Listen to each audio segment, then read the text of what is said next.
And away we go. It is the Nightcap brought to you by Galactic Fried Chicken right here on BearcatJournal.com. Visit www.galacticfriedchicken.com. Download the app for Android, iPhone, everything Galactic. Go to the app. They will deliver right to your front door, pretty much anywhere inside the 275 loop. Or you can go to Galactic Fried Chicken, Dayton, Kentucky. Tell them to pump it up. Save yourself 15%. I think tomorrow, Aaron, is a bring the ICU nurses Galactic Fried Chicken Day. You want to get the entire nurses station on your side? You bring them a couple boxes of Galactic Fried Chicken. That will always do the trick. All right, here we go. And I will tell him to pump it up, and I will save 15% because why wouldn't I? Not a ton to get to. We had a really good BCJ pod tonight and addressing a lot of different things. We talked to UC golf coach Doug Martin as the golf team gets ready to kick off their season on Sunday in Puerto Rico. That's just got to be hell, right? Start your season. Dreadful. Yeah, opening the season in Puerto Rico. He did say a lot of wind on the course. That's 82 degrees, but a little breezy. Great interview with Doug, though. That sea breeze coming in. Yeah, great interview with Doug. So check that out on the BCJ podcast, brought to you by our friends at the Holy Grail. Aaron, I won. I have made a bet tonight. I won. Nice. Feeling pretty good about that from our good friends at Betfred Sports. We'll read that promo here as well before we get started. Go to the app, Betfred Sports, or Betfred, or go to betfredsports.com. And as you're signing up, it will ask you for a promo code. Put Bearcat all in capitals, and that'll get you all the BCJ promotions while also supporting us here at BCJ. Make one bet. That's all you have to do. Download the app and help support us and help continue our ability to bring you a ton of great content here on the channel. I took Penn State in the money line. Ohio State has been dreadful. I saw the boost because Betfred had the boost on there, and it was I think the Nittany Lions were 4-0 covering the spread. Every time I've bet a game that involved Ohio State, it's not gone well for me this year, so I'm all the way out on betting any Ohio State games. I already hate them, so I don't need any more gas on that fire. I know I'm dumb. Like, I'm so bad at this gambling thing. The boost I hurt myself. The boost was at 3.5. I think was it was plus 3.5 for. I'm not ready for lines. I'm not ready to bet lines. I mean, if you thought Penn State was going to win and you take the plus 3.5, you would have been fine if you took Penn State. I know, but I'm not ready for that. I just thought it was just a bigger payout. I know. No, bigger payout if you take the money line, right? Because you're not taking the points. Depends, because they boosted the points. That's what you have to check on if you're going to make that same bet. If you get paid more for the same bet, why not get paid more for if I'm going to gamble, I'm going to do what I'm comfortable with. Whether it's wrong or not, we're going to do what I'm comfortable with right now. I'm going to do it my way. I was comfortable that Penn State was going to win the game, so I bet the money line. You shut up with your boost talk. I don't need your boost talk with crazy newfangled spreads and over-unders. I think it was plus 130, and I won. I don't even want to hear the word same game parlay together. Exactly. Why does it have a plus? I don't want any of it. So I've won my last two. I'm 2-0 in my last two bets. So I'm feeling pretty good about my recent foray. You're on a heater. Gaming. I'm on a heater. I lost my first one, which was a parlay. That one, I just. As you've made fun of me for taking parlays, and it was a boost. It was a boost. Oh. I saw a boost. Oh. So I bet the boost, and I lost. The last two times, I've gone money line, and I've won because I'm comfortable with the money line. I hit my boost last. Who I think is going to win. Hey, Betfred had a Bearcats boost last night. It was, you had to take the Bearcats money line, and then you had to take Dayton at -8.5. It hit. It hit. Good. I hit tonight. I'm happy. I'm feeling good. Good. Okay. Let's talk some basketball. Let's. I think we're at an interesting point. 2 regular season games left.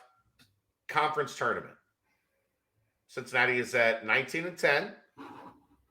They are at 10-6 in the conference. Mhm. They look to be a team that, as long as nothing crazy happens here at the end, they have a decent chance to make the NIT. They are playing as well as anyone not named Houston in the conference. So that means the conference tournament could be something that, if they play well when they get to Dallas, they could find themselves on Sunday playing for a conference championship, especially if they can win out and maybe get up to that 3 seed where they avoid Houston until championship Sunday. I guess the question I'm interested in now that we've talked a little gambling, right? Would you cash out? Or are you happy with where things are at right now? 2 games left in the regular season, conference tournament, postseason is in play at least. The NIT is definitely in play. The NCAA tournament, they're going to have to win the American to get there, but they've beaten Tulane. We've seen them struggle with Memphis, so Sunday is going to be very interesting. That's a team that's given them trouble, but they've had a bunch of trouble with Temple, and they just beat Temple. They beat UCF. Do you feel, Aaron, that this team is on track for where you thought they were going to be when the season started as we enter the final week? This weekend marks, the final 7 days of the regular season. I believe we both said at the beginning of the season, prior to even out of conference play, if this team finishes with over 20 wins, we're looking at it as a success in Wes Miller's second season. We're pacing to finish with at least 20. I would imagine that they're going 19. to win. They're going to win one of the last 2 games. I would think that's and conference tournament. So they've got 3 games left to get to 20, essentially. Sure. I think that they're going to make 20. I think that that's safe to say. Yeah.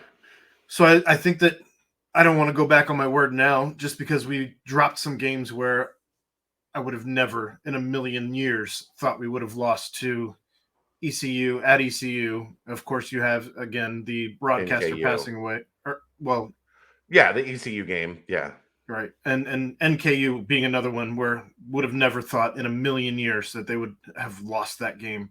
I would have bet my ass off had that been legal in the state of Ohio at that point in time. Probably would have been. I don't normally take you would have been doing this show from a tent. Maybe.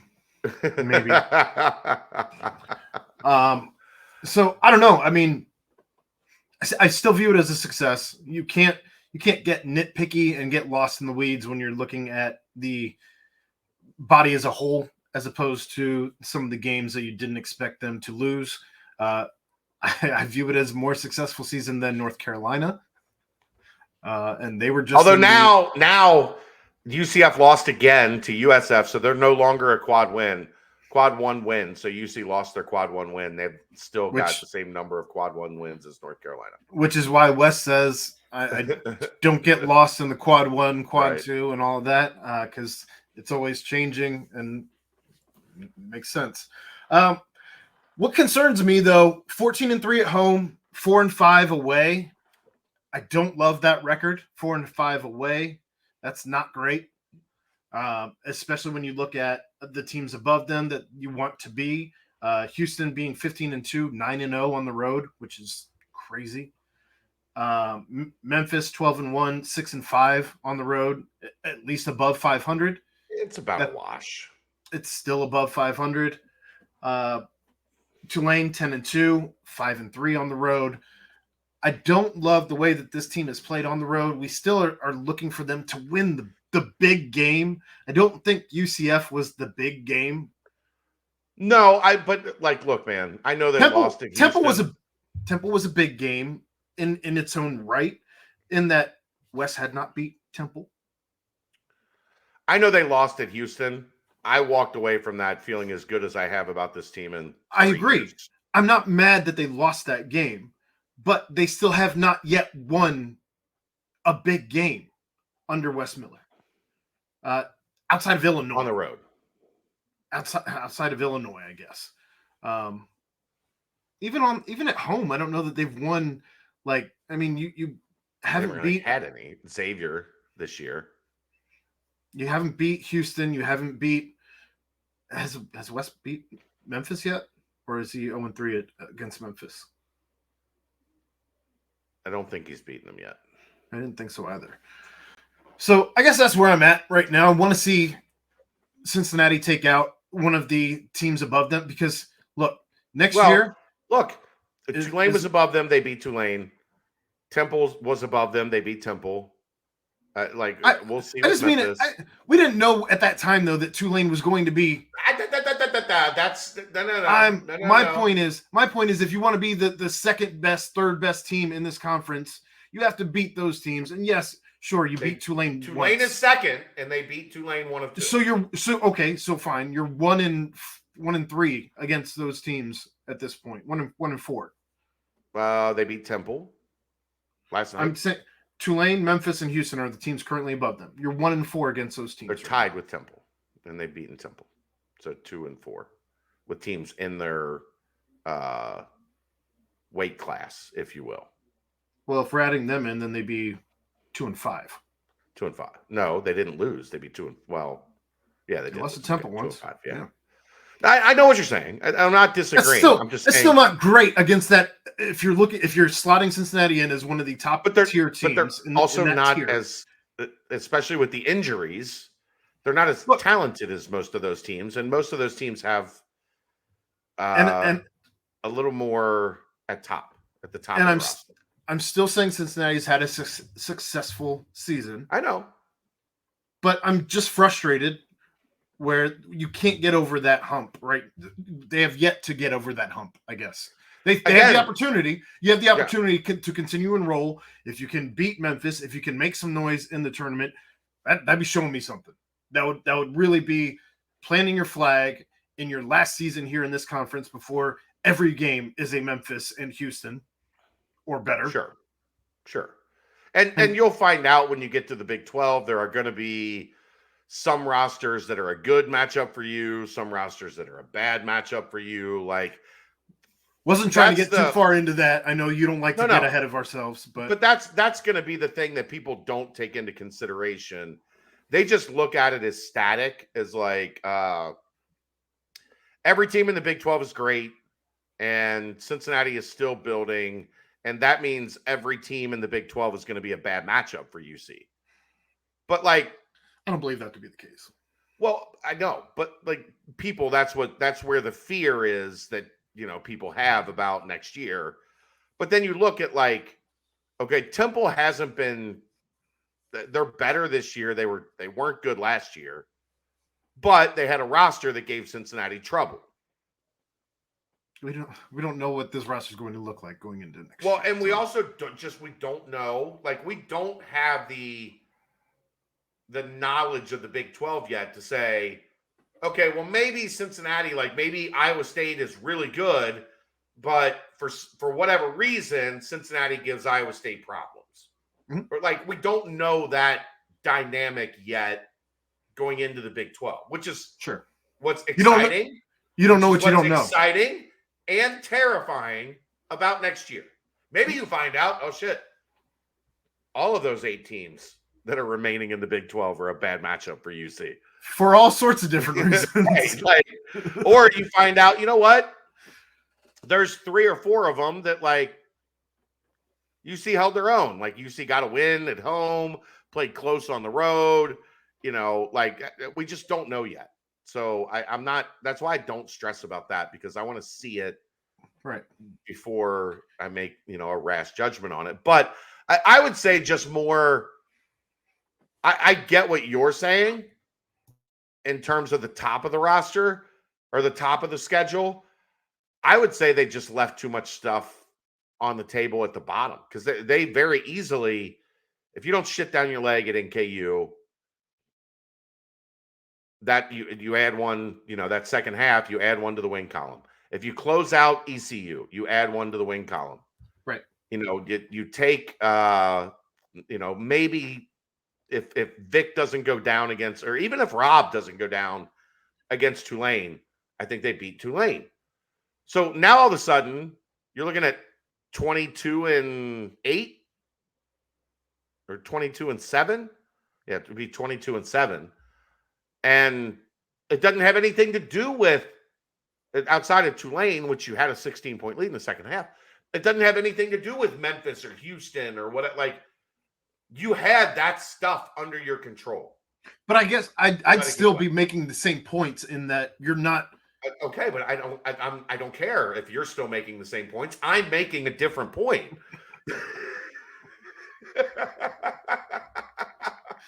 You could still be at 22-7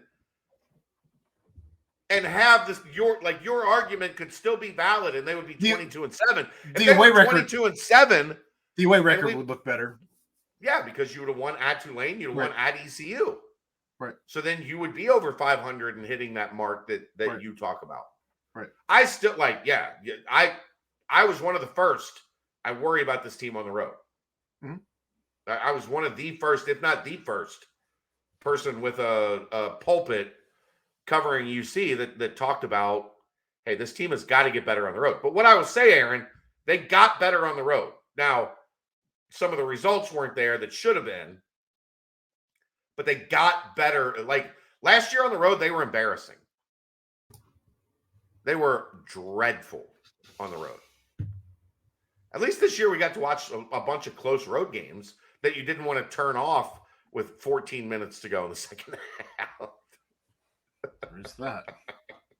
We talked about that last night. I mean, at the end of the season, when we were doing this in this space, trying to make nightcaps at the end of last season, it wasn't easy. I don't know if we were even doing nightcaps on a regular basis at that point, were we? Oh yeah, we were doing daily nightcaps at that point in time, and they were not fun. Not even sure we had the nightcap name yet at that point.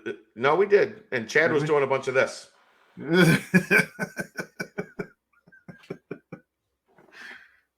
It's a much better place. We're in a much better place. And I think that you're going to continue to see improvement. We've already seen, look at the leaps and bounds you've seen out of just guys on the roster this year. Yeah. Guys like